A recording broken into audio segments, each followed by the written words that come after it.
একদিকে জ্বলন্ত অগ্নুৎপাত আর অন্যদিকে সাদা বরফের চাদর। ইতালির মাউন্ট এটনা এখন ঠিক এমনই এক বৈপরীত্যের স্বর্গরাজ্য। ছুটি কাটাতে হাজারো পর্যটক ভিড় জমিয়েছেন ইউরোপের এই জীবন্ত আগ্নেয়গিরির ঢালে। তাদের কাছে এটি কেবল ভ্রমণ নয়, বরং আগুনের মুখে দাঁড়িয়ে এক রোমাঞ্চকর অভিযান। তবে প্রকৃতির মেজাজ কিন্তু শান্ত নেই। গতকালই ইতালির সিভিল প্রোটেকশন বিভাগ এই আগ্নেয়গিরির সতর্কবার্তা সবুজ থেকে হলুদ করে দিয়েছে। যে কোনো সময় এর তীব্রতা বাড়ার আশঙ্কা থাকলেও পর্যটকদের উৎসাহে কোনো ভাটা পড়েনি।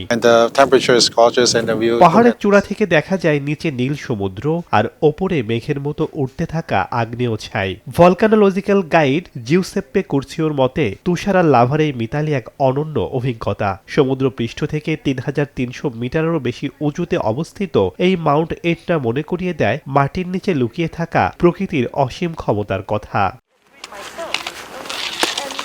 শেখ সাদি মারজান, সময় সংবাদ।